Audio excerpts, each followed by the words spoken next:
kita kudu lebih baik lagi mestinya. Sama dia punya karunia kita balas. Ya salah satunya jangan rajin membaca Al-Quran. Ustaz, jangan cuma waqiah doang dong. Oh iya, emang juga jangan cuma baca waqiah. Kita baca yang lain, tapi waqiah mah jangan ditinggal gitu kira-kira. Kayak kita orang nih Yasin begitu ya. Kalau malam Jumat gitu ya. Ya jangan cuma Yasin dong. Oh betul, tapi Yasin mah jangan ditinggal. Orang-orang yang ngomong kayak begitu juga belum tentu dia baca malah. Iya. Waqiah kagak, yang lain juga kagak. Yasinnya kagak, yang lain juga kagak. Insya Allah Ustaz, barangkali ke depan kita akan lebih banyak dialog tentang bagaimana sih filosofinya apa yang terkandung di dalam surah Al-Waqiah ini. Kenapa kok dia bisa bikin orang jadi selamat, kaya, lahir dan batin, dan kemudian banyak rezeki, tidak fakir selama-lamanya. Insya Allah. Begini Ustaz ya, orang itu kan kadang-kadang butuh ya sebenarnya. Iya. Butuh duit, gelisah mulu gitu kan. Tapi kok udah jelas surat Waqiah udah diterangin banyak juga tuh mengenai Waqiah itu surat rezeki, ya kan? Tapi kok orang ada yang malas bener. Kalau nanya-nanya mah kita nggak usah deh, hanya bilang bid'ah segala macam itu mah udah nggak usah dipikirin dah ya. Tetapi ini orang butuh, udah ngerti Waqiah itu surat rezeki lah ini ya. Apa namanya surat dinar ya, dirham dinar. Tapi kok ada juga yang malas-malasan baca tadi. Apa nggak yakin bagaimana tuh Ustaz? Iya, makanya saya suka bilang sama teman-teman, ente mah emang senengnya susah sih. Iya, sama miskin demen gitu. Orang makan kalau sama miskin nggak demen, sama susah bosen ya kan, sama masalah tuh pengen cepet keluar, mestinya disambut tawaran-tawaran Allah. Ada sholat subuh berjamaah yang menghilangkan kemiskinan, mestinya sholat subuh berjamaah. Ada yang sholat sunnah duha betul-betul membuka pintu rezeki, mestinya disambut. Ini mah udah kita miskin secara ikhtiar juga nggak ada, miskin secara ibadahnya juga kita nggak punya. Akhirnya kita benar-benar miskin kuadrat gitu. Di dunianya emang miskin gitu, akhiratnya juga emang miskin. Dan emang kenyataan loh. Kadang-kadang setiap tempo ya pemirsa di seluruh tanah air ya, saya bilang begini, untuk menyusul kekurangan kita dari sisi fadilah, saya bilang udah kumpulin 100 anak yatim, kenyangin dia punya perut, kasih tentengan dia punya tangan, gembirain dia punya hati, kemudian baca bareng-bareng tuh surah Waqiah. Wah subhanallah. Di pesantren ya kemarin ada kesulitan rezeki, kita udah pancang tiang mau naikin 12 lantai, terus kemudian sumber dana yang insya Allah sudah diyakini oleh kita semua bakalan masuk, ternyata masuknya masih sepersekian persennya, belum seperti yang kita bayangkan. Lalu kemudian saya tahu nih Waqiah nih kalau saya baca ngalirin rezeki, tapi karena yang saya tuju ini juga besar sekali, tak kumpulin tukang-tukang. Jadi 100-an tukang lebih itu yang pada kerja di pesantren, saya kumpulin. Saya bilang begini sama mereka semua, mau pada masih gajian nggak bulan depan? Masih Ustaz. Baik, ini saya bukan cuma mau nanggung soal gajiannya, tapi mau ngasih bonus. Syaratnya satu, ikut riadoh sama saya. Ba'da subuh sama-sama baca Waqiah, menjelang tidur sama-sama baca Yasin. Insya Allah bulan depan bukan cuma gajian, tapi insya Allah ada bonus-bonus lain yang akan Allah alirkan buat kita. Siap semua jalan. Baru nawa itu kayak begitu, ada tamu datang ngasih 7 juta. Apa katanya tamu? Tat, dia nggak ngerti ada pembicaraan ini, nggak ngerti. Apa katanya tamu? Tat, saya kan biasa ngasih buat anak yatim ya, yang ini tolong bagi buat tukang-tukang. Subhanallah. Itu baru begitu tuh. Baru niat. Ya Allah. Sekarang apalagi kalau kita punya sesuatu yang bisa kita jadikan berita kepada Allah, ya Rabb, ini aku tambah nih ibadahku, mohon kau tambah juga rezekiku. Bisa. Iya.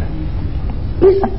Itu tuh Waqiah saya suruh baca, ya saya bilang kan tidak sedikit ya Ustaz, karena mereka melihat pesantren Darul Quran megah, disangkanya kita banyak duit. Padahal sih alhamdulillah emang banyak. Bedanya gua sama orang lain begini, saya bilang, bedanya saya sama orang lain. Orang lain mah ada duit dulu baru ngebangun. Kalau saya mah bismillah aja bangun dulu, ntar duitnya diantar. Kalau saya emang begitu tuh. Ada aja begitu besi datang duitnya ada. Ya, begitu semen datang duitnya ada. Emang begitu. Nah, kenapa bisa begitu? Saya kasih rezekinya, saya kasih kunci rezekinya. Apa kunci rezekinya? Salah satunya adalah membaca suratul Waqiah.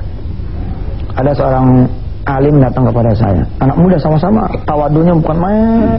Dia mengadu, dia bilang, madrasah anak 12 tahun begini-gini aja Ustaz. Anak malu sama anak punya abah.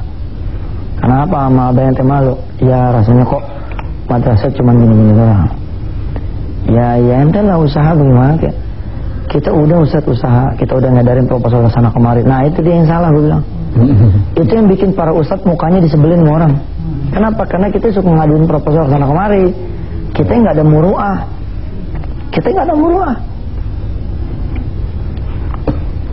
Suratul Waqiah itu ngajarin tauhid. Afara'aitum ma tumnun a'antum takhluqunahu am nahnul khaliqun nahnu qaddarna bainakumul mauta wa ma nahnu bimasbuqin ala an nubaddila amsalakum wa nunshi'akum fi ma la ta'lamun wa laqad 'alimtumun nash'atal ula falawla tadhakkarun. Lihat, Allah ngajarin tentang tauhid. Saya cerita sama nih Ustaz, kalau antum mau bikin taman, ya, yang ada di benak antum gimana? Kalau yang ada di benak antum datang ke tukang taman, insya Allah akan datang tagihannya. Yeah. Kalau yang antum undang orang-orang landscape, orang-orang desain yang pertamanan, pun mereka meninggalkan tagihan desain, tagihan segala macam. Kenapa kita tidak mengundang Allah saja yang sanggup mengubah gurun pasir menjadi jannatin min nakhili wa anabin tajri min tahtihal anhar? Kenapa kita nggak mengundang Allah yang udah sanggup mengubah padang pasir jadi kebun anggur sama kebun korma? Allah kan ketika padang pasir ini mau dirubah nih menjadi hijau ranai, Allah kan nggak perlu manggil PDAM untuk ngalirin air ke padang pasir. Allah tidak perlu memanggil Menteri Pertanian untuk ngirimin bibit-bibit ya supaya bisa ditanam di padang pasir ini. Allah nggak perlu Menteri PU untuk ngirim itu urukan-urukan pasir atau segala macamnya buat nguruk ini pasir biar di atasnya ada tanah-tanah merah. Nggak perlu. Cukup buat Allah ngegerakin awan ini. Awan digerakin sama dia, mampir dulu di lautan, nyerap air itu lautan, kemudian bergerak lagi ke padang pasir. Allah kirimin lagi angin bawa benih, jadi satu terus berhari-hari dihujani nih padang pasir. Nunggu dari bawah pohon korma yang kita makan, kormanya ada korma ajwa, ada korma macam-macam. Nah saya bilang, aman Ustaz, ente mau riado, mau taman nih jadi, taman madrasah ente jadi, gampang riadohin aja. Baca tuh Waqiah supaya ini tamannya Allah yang ngurus. Insya Allah ntar ada aja tuh urusannya, datang cuk. Ustaz, gersang amat ya ini madrasah. Iya nih emang nih kita pengen kalau ada tanaman-tanaman apa beres Ustaz, ntar aneh urus deh biar nggak gersang kayak gini. Bisa tuh begitu. Saya pribadi punya pengalaman juga begini. Begitu kita riadohin ternyata tetap nggak tembus duitnya, tetap nggak tembus. Akhirnya sesuai dengan ikhtiar kita berangkat ke tukang taman. Ternyata di tukang taman ketemu jamaah nih, cium tangan, peluk, ngobrol-ngobrol dikit, terus pamit. Saya main tunjuk-tunjuk aja tuh taman ini, berangkat ke pesantren. Gitu. Begitu saya tanya berapa duit semuanya, udah dibayar Ustaz. Dibayar sama siapa? Yang tadi yang tamu, yang ketemu Musa tadi. Ustaz kenal sama dia? Gak kenal. Dia yang bayarin. Iya dia yang bayarin. Katanya seberapa pun tagihan Ustaz, dia ada yang bayar. Tahu gini mau gue tambahin tunjuknya nih.